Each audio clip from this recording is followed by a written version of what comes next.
আর ভালো লাগছে রে।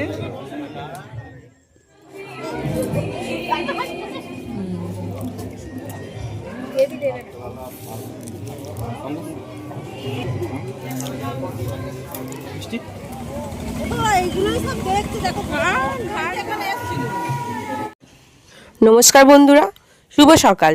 নতুন একটা ব্লগ নিয়ে আবার চলে এসেছি। চারিদিকটা তো রোদ উঠে গেছে দেখছি, কিন্তু তবু হালকা কুয়াশা আছে। আর আমার মেয়েও বায়না ধরেছে বাইরে ঘুরতে আসবে, তাই মেয়েকে নিয়ে চলে এসেছি বাইরে ঘুরতে। মেয়ে আমার ঘরে থাকবে না, সকাল সকালই বেরোতে হবে বাইরে। সবুজ গাছপালা, চারিদিকে নানা রকম প্রাকৃতিক দৃশ্য দেখে ঘরে আর থাকতে চায় না, তাই সকালবেলাই মেয়েকে নিয়ে একটু বেরিয়ে এসেছি। এখনও বাসি কাজ কিছুই সারা হয়নি, শুধু মেয়েকে নিয়ে তো আর ঘুরলে হবে না, বাসি কাজগুলোও সারতে হবে। তাই মেয়েকে ওর বাবার কোলে দিয়ে আমি ঘরের সমস্ত কাজগুলো সেরে নিচ্ছি, যত তাড়াতাড়ি সম্ভব আমি তাই করি। এরই মধ্যে আবার মেয়ের আমার ঘুম পেয়ে গেছে, বড় করে হাই তুলছে। ঘরটার মুছে আমার ঝাঁটটা দিয়ে বাসি কাজ সারা হয়ে গেছে। এদিকে মা রান্নার জোগাড় টোগাড় সবই করে নিয়েছে।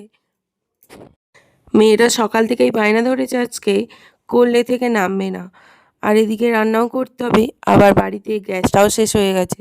তাই মাই রান্না করেছে উনানে পালং শাকের তরকারি, পেঁপে সেদ্ধ, মাছ ভাজা, মাছের ঝাল, আর আমড়া দিয়ে ডালের বড়ি দিয়ে টক করেছিল। দুপুরবেলা আমাদের এই খাওয়া দাওয়া ছিল, তাড়াতাড়ি সেরে নিলাম, নাহলে মেয়েটা আবার বায়না করবে।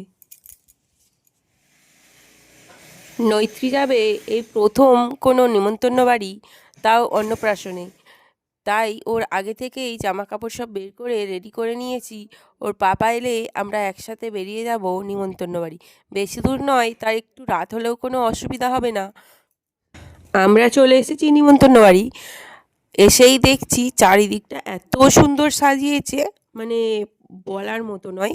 চারিদিকটা অ্যাম্বিয়েন্সটা খুব সুন্দর করেছে, আর প্রচুর লোকের সমাগম। হালকা ঠান্ডা ঠান্ডা, কিন্তু প্রচুর লোক, অনেক রাত পর্যন্তই আছে। আমরা যখন গেছি চারিদিকে দেখেছি প্রচুর লোক গগা করছে।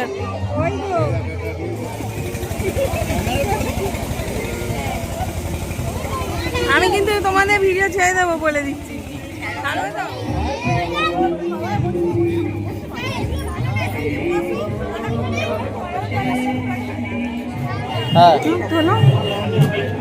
সাজিয়েছে খুব সুন্দর।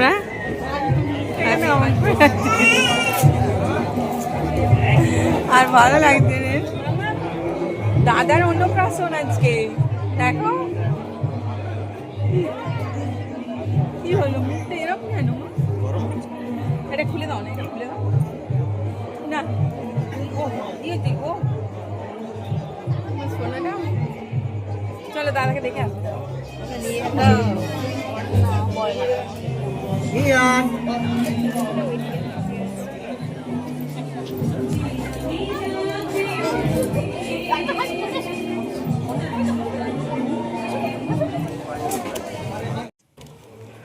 আমরা এখন খেতে বসে পড়েছি।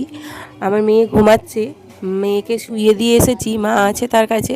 আমরা এবার খেয়ে নেব তাড়াতাড়ি, আমার মেয়ে কখন উঠে পড়বে তার ঠিক নেই। তাই যত তাড়াতাড়ি সম্ভব খেয়ে এখান থেকে যেতে পারলেই আর কি একটা শান্তি। তো প্রথমেই দিয়ে দিয়েছে ফিশ ফিঙ্গার, তারপরে নান দিয়েছে, চানা পনির আছে।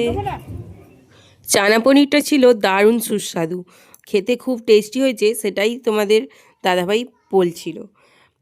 চানা পনিরটা খাওয়া শেষ হতে না হতেই চলে এসেছে এখানে আলুর দম, তারপরে পোলাও আছে, আর সাথে আছে চিকেন, মাটন, চিংড়ি মাছের মালাইকারি।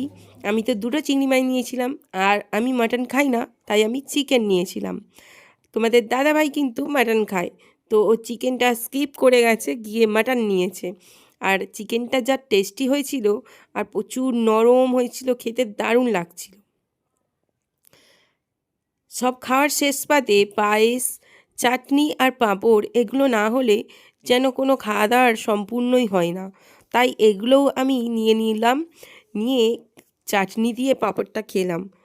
খেতে খুব দারুণ হয়েছে। চলো আমার সাথে থাকো, ভিডিওটা কেমন লাগলো অবশ্যই জানিও, আর সাবস্ক্রাইব করে